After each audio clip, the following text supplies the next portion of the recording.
Alrighty, this is now recording. Jason, there was actually a interesting comment maybe about the project aims. The project kicked off and we were doing large language models, which makes total sense. I guess there's going to be a general question about other models, generative AI and other areas, whether this team will expand to that or whether the assumption is that'll be another team. Not for answering on this call, but just for Steve and others to hear when they listen to the recording. Yeah, that's a really good point. And I know I have definite feelings about that, which fall on the side of, I think we can take on generative AI regardless of the type of model, but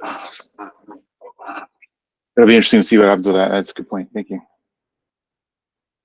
Anybody else want to dive into project aims? Well, to that point, I should just mention that I do know that Steve has talked to the couple of guys that lead up the ML project as well, so associated. So just an interesting note. Yeah.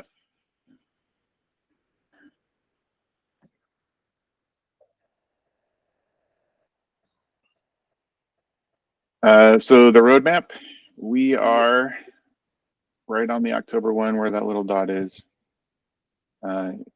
So we're set for the minor release. I think it's supposed to happen over the weekend, maybe. I don't know if Mike's on. I don't see Mike. But I know Mike's crunching through it. I got the style things in. We'll talk more about that when I get to the style update. But I think next week is what we're planning for the 1.1 release and getting that out the door. Everything should be in as far as edits go at this point. Any questions on that, or does that not align with what people's expectations were? I think so. Cool. This is super annoying with the beeps. Lead reports. I know some people have put slides in here, other people have not. I don't know what order they're in, so I'm just going to go through and kind of get surprised. We'll play whose slide is it anyway for a minute here as I go through. And then once we get through that, if you want to speak up and you didn't add slides, just flag me and we'll make sure that you get your chance to say stuff as well. So there was the template. Looks like you're up first, Aubrey. Hey, all right. So it was an interesting week for PR, obviously coming in. I wasn't really sure what the aim would be for the job, but had a meeting with Steve over the past couple of weeks and really kind of clarified what his aims were. I think I've talked to a couple of you guys as well who've indicated, similar desires and goals.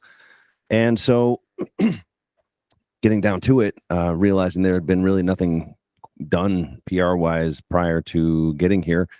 I did end up getting a mail account from Mike, which is a centralized mail account, press at. So if any of you guys have any press needs, you can always do press at llmtop10.com. That comes to me. And then you can see from the slide, we got up a LinkedIn, an X, for those of you that remember Twitter all those ages ago. It's now X, right? Instagram, YouTube are up.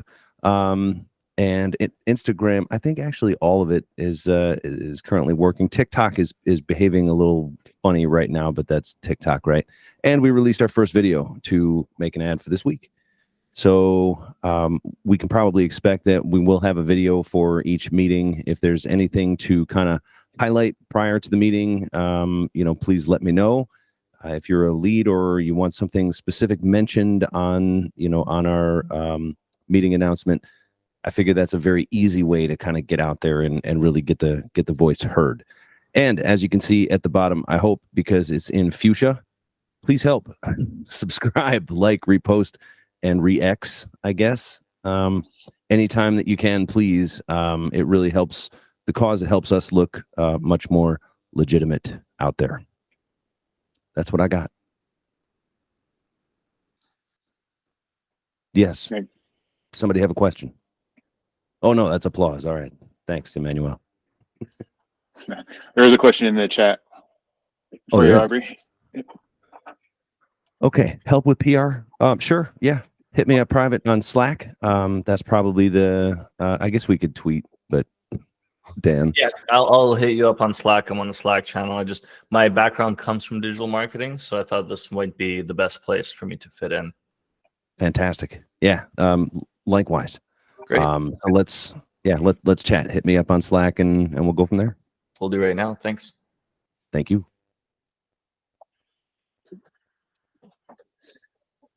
Next up is style with me. So I've got a draft style guide published. It's in the GitHub repo. So when you look at the repository, there's now a documentation directory.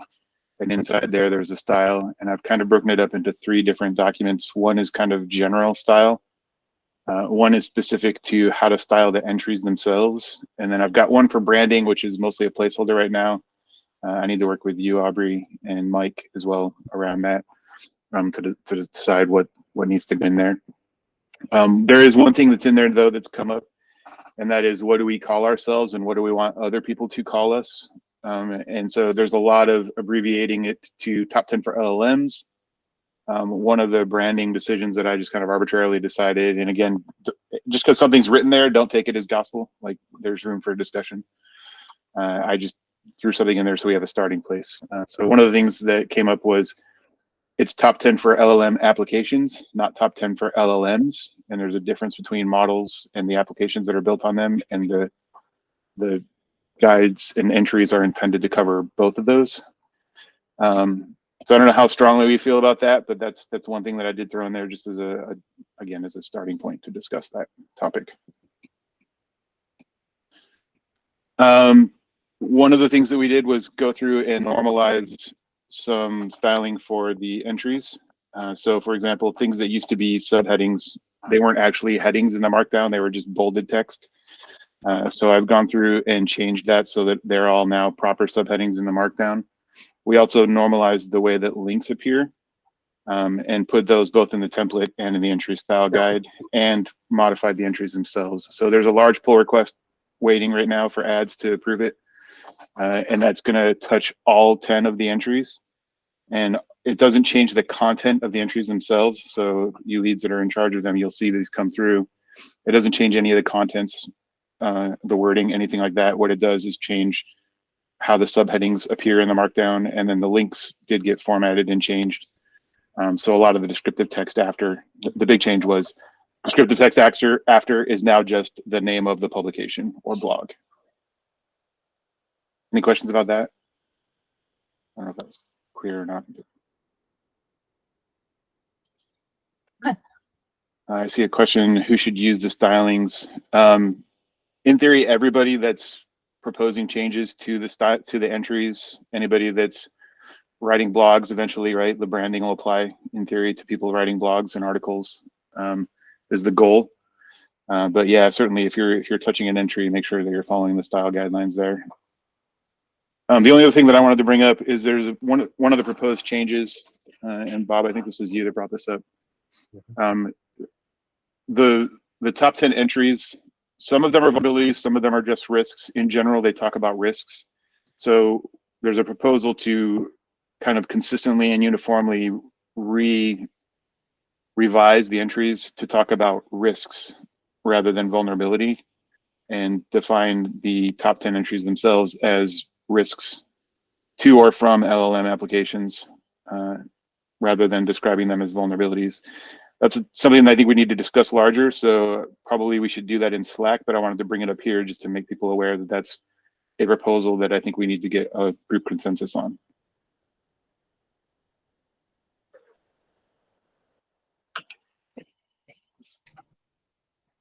That's my slide. Hey guys, my name's Talish. I just joined the core team, splitting out localization from Mike, so he's not doing everything. So yeah, I haven't really kicked off much on the localization side in the past week, because I only got access a couple like last week. And what I have done so far is take a look at all the translations we've done so far, and literally everything on the slide was done by AI. It checked to see what percentage of each file was translated, and I believe Chinese is most complete, and same with Brazilian Portuguese. we still have a few languages in process. I see Rachid here. Hindi is progressing, as so is Finnish and Spanish. I do know German has a bunch of changes. There's a question mark at the bottom there on German. It's not approved yet, and my plan in the next couple weeks is to figure out a process to make sure that everyone's using the same process for translations. But big shout out to Ken. I don't know if Ken's on the call. I think he translated the entire thing to Chinese by himself, which was amazing. And I think it's the most complete, one of the most complete translations. My goal is to update this same chart as we go along every week so we can see progress on the translations. And in the next couple of weeks, I'm going to start reaching out to people in the community to encourage them to start doing more translations. That's about it on my end. I haven't really dived in too deep beyond just like trying to get a hold of where we are on the localizations. Question for you. What's the one in the middle? It's OWASP and then like Unicode. Oh, that's Chinese. Yeah. Chinese. Yeah, Okay. that's Chinese. Yeah. That's what I figured. But I wanted to... Yeah. It's, as I said, this entire slide was generated by AI. I just asked ChatGPT to just give me a bar chart, and it screwed up some of the localizations. Nice. So, but it's easy enough, right? So, you know. yeah. Yeah. Did you use the ChatGPT data analysis? Yeah. Yeah. Nice. Yeah, that's it. That's it on localizations. We'll have way more information next call. Hey, Talesh. Yeah. One quick question: when should we plan on completing Hindi? Let's say, what's our general date to work towards? I don't have an answer for you yet. I am still figuring this stuff out. So I'll That's ping totally you as soon good. as I That's do. totally good. Yeah. I'll ping you as soon as I do. Sure thing.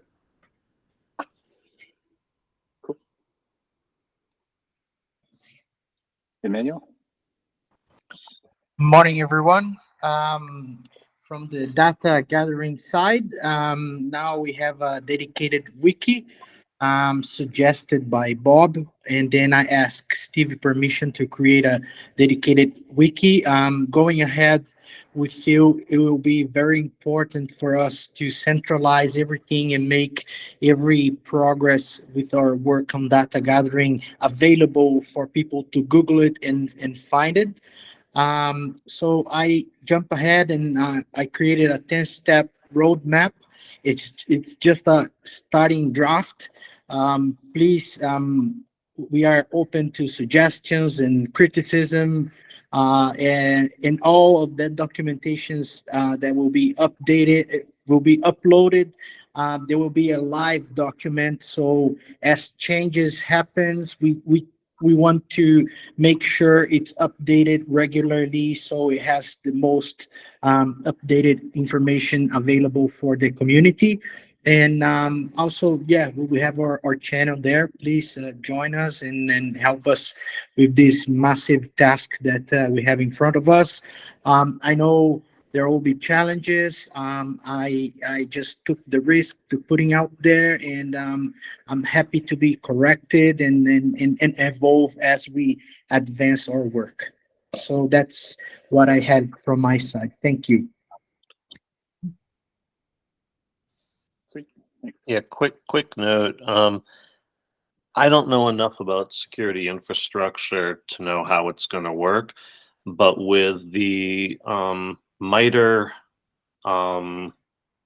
Atlas focusing on AI, we've got the techniques, tactics, and well, the mitigations are in draft. But with that, how does that relate to the CWEs? Do we need to track that and connect that to data gather it, or does anybody know if Atlas is going to connect over to CWEs so that CWEs can be our main data gathering point other than surveys and stuff? If we don't know, that's fine. I'm just curious if we know yet. Go ahead, Dan. I saw you raised your hand. Well, I don't know, Bob. I would have to get back to you on that. I'm not pretty sure. I have to dive a little deeper onto Atlas to have a look, and I'll revert to you on our channel. Yeah, I don't know answers. I just know questions. There's a lot of frameworks out there. Maybe in your channel, the people that are experts can kind of get together and talk through it. Maybe there are people that actually know the answers. All right, thanks. No problem. Yeah, absolutely. Questions are welcomed, and I think that's what propel us forward in our thinking. The different perspectives and the multi perspective we have in our group. That's the beauty of constructing this. Sure. Dan, I saw you put your hand down. Do you want to chime in or no? I just wanted to say that I think with respect to work on 2.0, well, obviously there is quite some time, but Bob, with per your question, I think that the mappings, specifically to any other frameworks, which is not necessarily MITRE, that those can be CWE mapping. In theory, you can also map to Lockheed Martin Killchain and others. And the point is that there are tons of frameworks. These frameworks are ideally weaved together somehow. I've actually done a project in the past connecting all of those into a knowledge graph. Quite nice.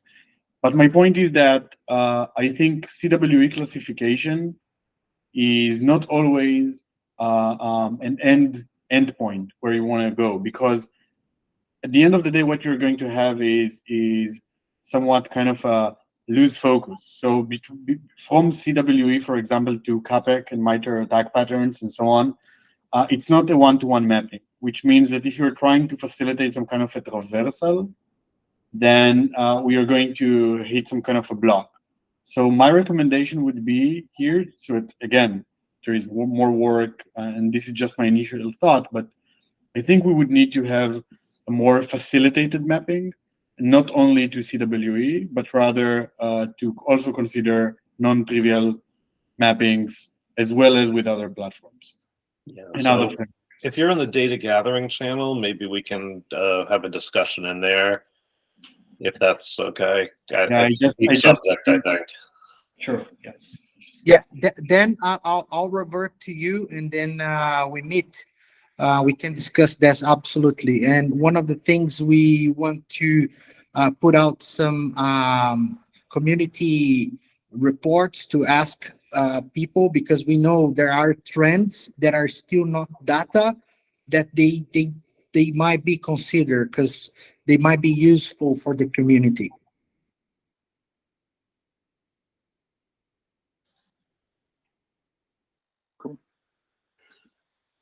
Anybody else? Yeah, if Just there's sorry for cutting you off. Just on another note, yesterday I attended Elevate Festival in Toronto, which is a technology and innovation event, and there was a CEO that mentioned our project. So hands down to all of our team with the work that I've been doing. So CEOs are really noticing and using the work that we've been doing. Definitely true. Anything else for data gathering, or are we good to move on? I was just going to say, if you have any sort of like a questionnaire or some sort of like blanket questions that you want to put out there, I'm happy to try and get that out there social, or even make another video and ask for it. That's an interesting idea, because this people on the phone here and this number of people in the Slack channel isn't going to be necessarily enough to do mappings. That would be a good social call out, because there are whole groups and teams and organizations that eat that stuff up. Yeah, I like that idea. Just give us a bit of more time to Yep. work on that, and we're gonna get back to you. Yeah, you know where to find me, Emmanuel. Yeah, thank you, Aubrey. You got it.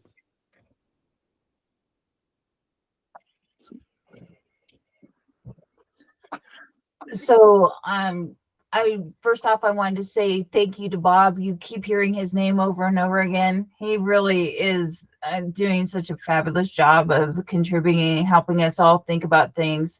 And also Andrea and Samkit. So the purpose what I'm trying to create is and I would be interested in your guys' experiences, is I get out of our Slack channel and I get out of the Discord channels that are all talking about generative AI and vulnerabilities and all that thing, and I go out into the normal world. I'm shocked at how underprepared and undereducated people are about how generative AI is different. You know, they keep looking at it like it's a code execution or a data loss problem, and they can just put the standard controls around it. I just got off the phone with the CISO of a very major organization that they're doing a whole bunch of stuff that I'm shocked. I mean, they're going to be breached, and they're just plugging it into everything because the CEO said they have to. And so the purpose of this checklist is to really educate through a checklist. So as we go out and meet with that crazy CEO or crazy person who's trying to plug it into everything, so that they understand, what are the risks, what are the threats, what are the known mitigations, and how do you start building a strategy around that. So I made a ton of changes. I'm trying to make it simple without being too verbose. Link to everything else, be consistent with languages, add images for explanations, but would love other feedback. For instance, I removed the OODA loop stuff. It helped me think through the problem, to think about it in the OODA loop, but the more questions I got on it, I was like, okay, I'm spending too much time explaining why threat intelligence uses the OODA loop to look at a new threat. Like, that's not the purpose of this document. So thank you for all the help. And again, would love to get more feedback and more people looking at it and help me think through the problem. Sandy, that you actually raised an interesting idea. Thank you. Thank you for all the work you're putting in on that too. I wonder whether we need to maybe work with Aubrey and put out a promo video. Kind of the first one seems to be, why should you care? To the executives, to the CISOs. I'm training my CISOs because they're treating it like Oracle database. And it's like, no, this is the absolute antithesis of an Oracle database. This is a random toddler who's just spewing words. Not that bad, but so I mean, maybe kind of a why should they care? It'd be a really good promotional video kind of thing that we should put out. I like it. I like any video ideas. So sure. Did anyone else watch Kai Grayshake's Open ID presentation that he posted up on YouTube? Not yet. It's on my list to watch. I mean, what I can't get in, my head wrapped around is there is really no way to do this securely. You can reduce the risk. There's a lot of different things. You can scan for vulnerabilities. You can put in red canaries. But there really is no way to what we're used to prevent rogue activity. Now, maybe the answer is we just go, you know what, the benefits are worth it. We're going to raise our risk appetite. But again, to your point, Bob, is there, we've got to do a better job as a community of educating the people who didn't dive into it to even understand what they're up against, and that their CEO shouldn't be promising to connect to everything in 2 months. Go ahead, Jason. I was just going to say, every group that I've been part of and a lot of the meetings that I'm having internally in my company all start with what makes LLM application security different than any other kind. And as soon as we start going down the path of that distinction that you brought up, Bob, that it's non-deterministic, so your testing tools don't apply, and your way to analyze the results of your tests also don't apply. As soon as we bring that up, it's like a light bulb goes off and they understand. And I think it's really crucial that we start educating people about that's the distinction here. It's your tooling doesn't work anymore. Yeah, well, I put out a corporate blog for supply chain executives, and I opened it up with why this is not the same as a database, because that's something that the executives and the CISOs and everyone has their head wrapped around. And it's really easy with that starting point to make people go, aha, to your point. Yeah, one of the examples that I have been using when I'm talking with technical folks is, for example, SQL injection. In the past, if I provide an input that contains a SQL statement and I get something that looks like a SQL result, I know my SQL injection attack worked. That doesn't work with generative AI because everything's going to look like SQL coming back. Mm-hmm. There's now another step that needs to happen to make sure, is this actually valid database data, or is this the LLM just generating some crap that looks like SQL data? Yeah. I have a, depending on who my audience is, the other approach that I'll sometimes take is, if I give you a SQL statement, you can tell me precisely what it means and what it's going to do. But how often do you have a miscommunication with your spouse? Yeah. That's a good, yeah. Yeah, the repeatability is the other issue that comes up all the time, and that is where the light bulb goes off too. It's like you can send the same parameters and it's going to get different output. So your testing just doesn't work. Mm-hmm. And it's not supposed to. Like, I had this, there was a person complaining about that in the last call. I go, no. That's not its purpose. If you want precision, go, stand up a database. That's not, that's not how this should be used. So, yeah. That's what predictive is for. So anyways, Aubrey, I think you can see there's probably, hopefully some food for thought here for kind of a, here's why you should worry, folks. Yeah. Yeah, I like it. I think we can probably do that, especially like if we have this checklist, right? That should be like the kind of the big statements. I would think that we could probably source from that checklist. No, Aubrey, I think you're right. Like, it was so helpful to have other people look at it, but the outcome of this, when the purpose of the checklist is, I would like to be able to have it downloaded by millions of CEOs, CTOs, and CIOs all over the world, and for them to go, aha, I better get busy. I've got a problem that I didn't completely understand. So that's the outcome. How do we create a, something that gives them, rapid visibility to the problem and the challenge that they have in front of them. And so at the very bottom of it, my take on it is, you don't want to be all out and you don't want to be all in. So how do we help them build out what that strategy should look like? So yes, anyone who would jump into the channel, help us with that. I'd really appreciate it. I think it's important and probably one of the things that will help improve LLM security. Yeah, which actually means there's two sides to that, Aubrey. There's the checklist, but I think the checklist follows on from telling people why they should be worried. Yeah, I think I'm agreeing with it. And the way I look at it, I think the top 10 is the weaknesses or attacks that people should be concerned about. But there's a step before that we usually follow, which is threat modeling. So what are the threats? And then I think there's a step to explain the threats which are technical to the business and in terms of business risks.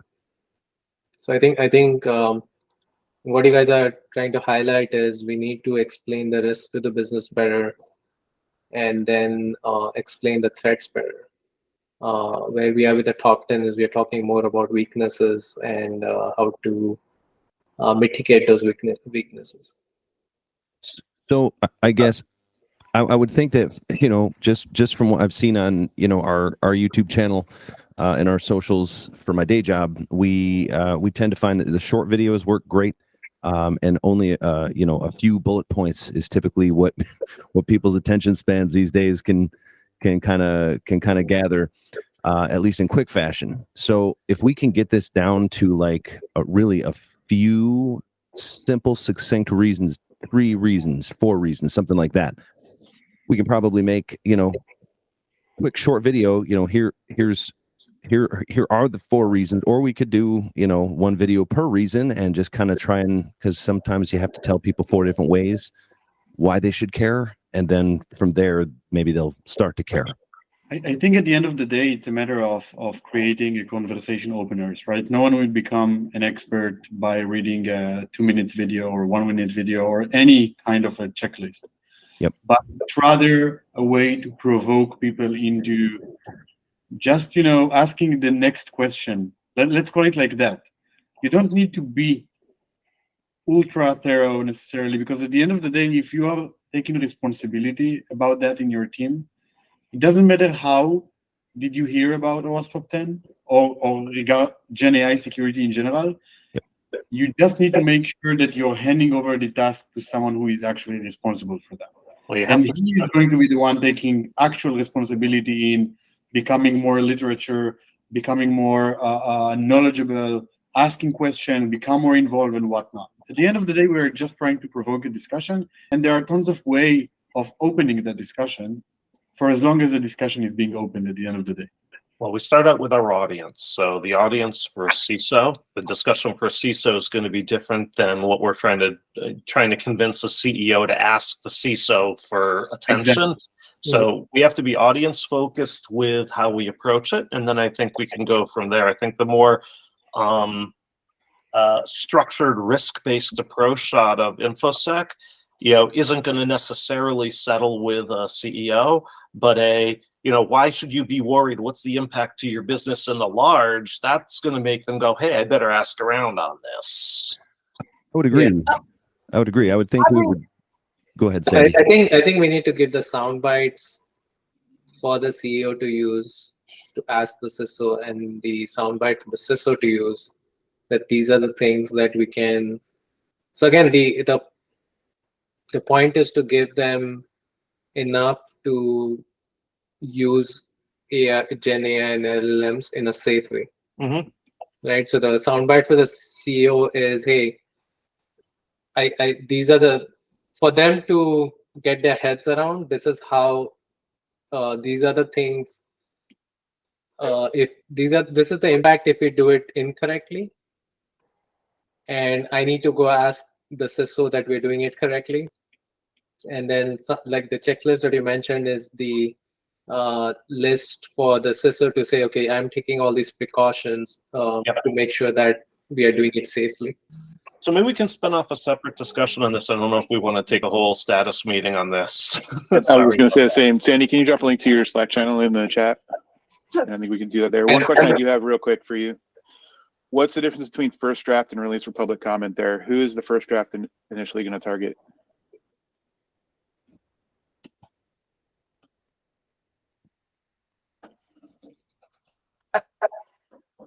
Was that a question for me? Yeah, sorry. So in your slide, in your roadmap, you've got first draft October 15th and then release for public comment November 15th. Who's the target for that initial first draft if it's not the public for comment? I was going to have the rest of you guys review it, is what Cool. my plan was going through our release process. And, you know, the deeper I get into this, like I almost was tempted to push that out, but I'm not ready to push a project on the first the first time I presented. But I realized I took on, you know, like it's a bigger problem than I thought it was to try and do Sure. this well. So we should stay tuned in Slack for you to say, hey, time to review this, go take a look. Yes, and the thing that my other sanity check is, I'd rather slip and release something that's really useful than try to meet a target date that was I just put to make sure that I delivered on it. So For sure. Makes sense. All right. I think if you can drop the Slack channel in the chat, we can bring the rest of the discussion in there. Okay, well, that's what made me not listen the last time, Jason. I was busy trying to find Sorry. my-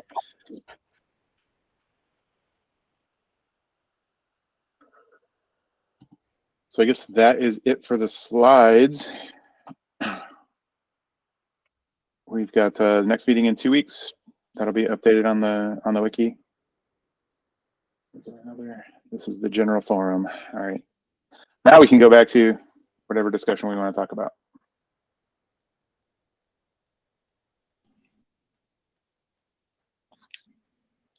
Felt like a stolen thunder right now, right?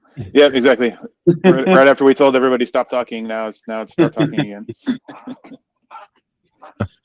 I'll say something just with what Sam Kit was saying. I think he's right. I think that the way that what we want to do is quick eye-opening videos.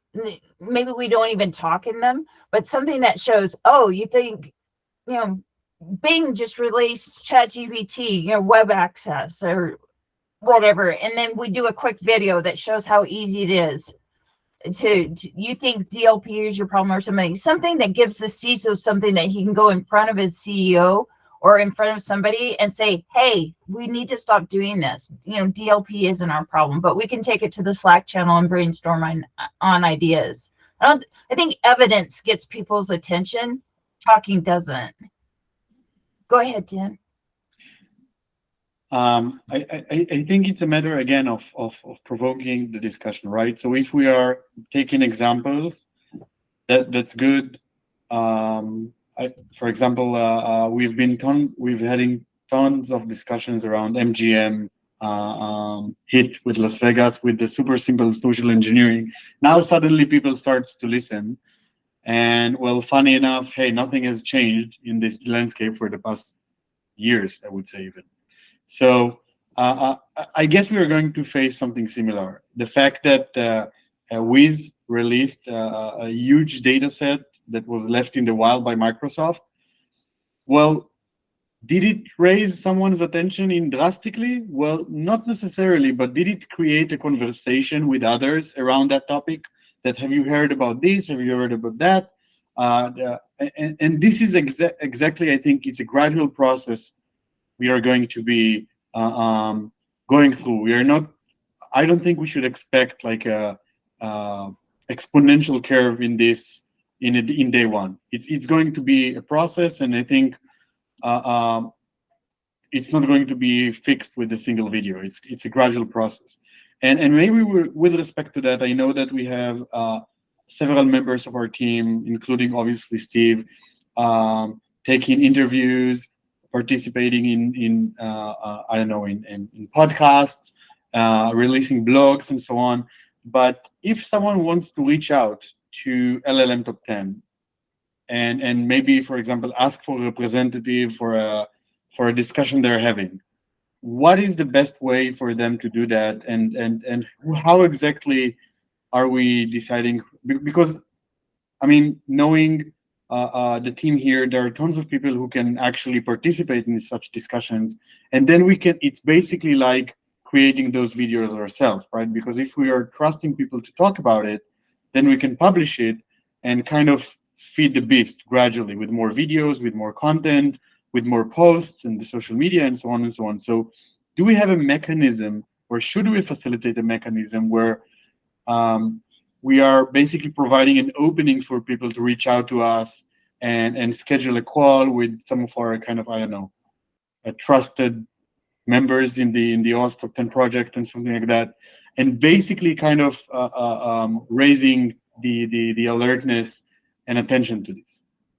So I don't want to speak for Steve, but I think that newly created press at that Aubrey mentioned is probably the right place to send those types of requests, and we can probably publicize that on the website and even in GitHub. I think, like, to contact us, reach out to press at, and then Aubrey can filter it in through the Slack channel to whoever has time or is best able to do those kind of requests. Yeah, Yeah, sounds good.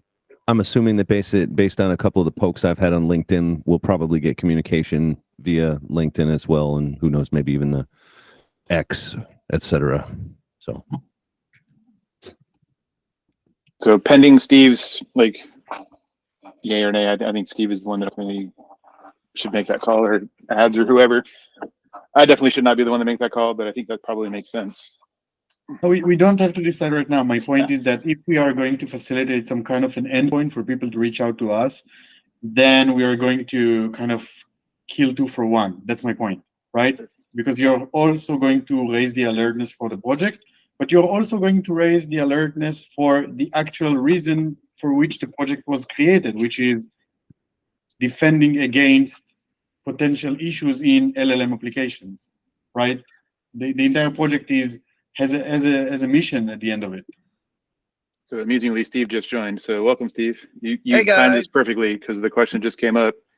Do we have a way for people that want to reach out to volunteers that are helping out with the OWASP Top 10 for LLM Applications project for like interviews or just to talk about the risks and things like that? Like, do we have a way to facilitate that kind of conversation? And I suggested that probably the newly created Pressat is a good way to go, but that ultimately that was a question for you. So you joined right as that conversation got to that point of Steve should make this call.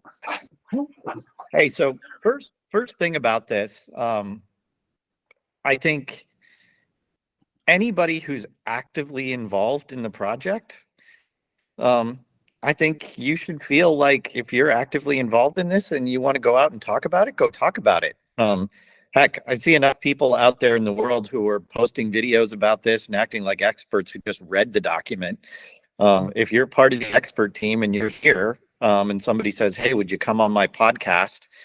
Reason I was late today is I was doing a podcast with SAP and I screwed up and scheduled it on top of this. But I would say I suspect that as we get some of these things stood up, like Aubrey's put up, a LinkedIn page for the project and things that will get people kind of reaching out through those mechanisms. And I'm hoping Aubrey could help broker some of those things and maybe find appropriate folks. But I'd say if you're doing it, as a courtesy, maybe just post like, "Hey, I'm going to be doing this," as a heads up. But I'd say go ahead and do it. And if somebody approaches you and you're not comfortable doing it, feel free to fork that over to me or post on the list and say like, "Hey, is somebody interested in picking this up?"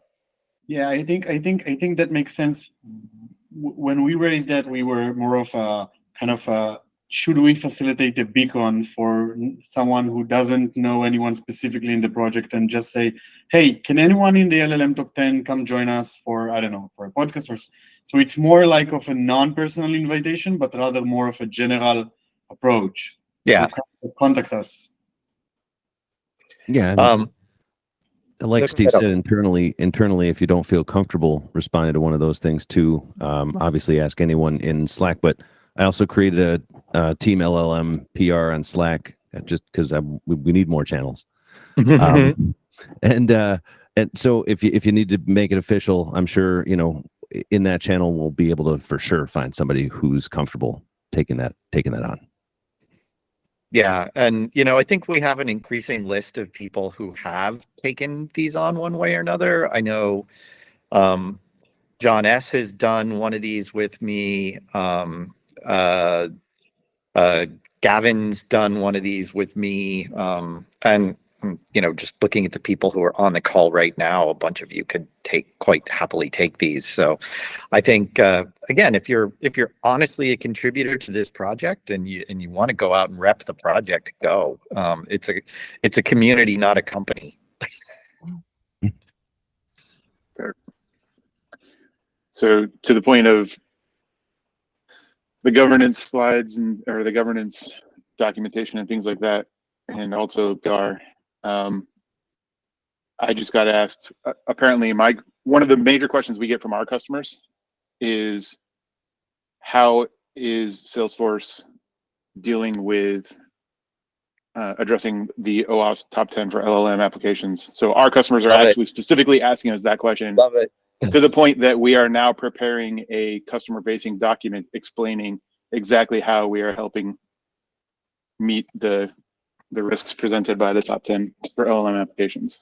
So Oh, that's really cool. yeah, word is definitely getting out there.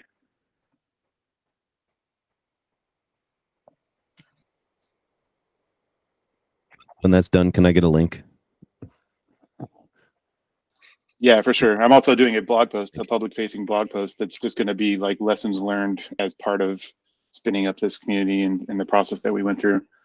Nice. Just to kind of portray ourselves as leading the way for LLM security. But so yeah, those two things are both going to get released. One's a customer white paper and one's a public-facing blog. So I'll certainly put both those links out. And to that end, I don't think I made this clear before, but I'm here to amplify whatever you guys do. I mean, if you want to speak, as Steve said, just make sure we know, because then I can get that out on, the top 10 LinkedIn and Twitter and like, we want people to see what you produce for sure.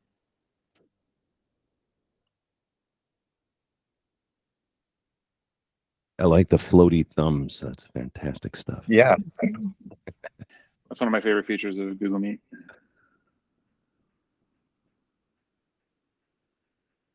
Anything else we wanted to discuss?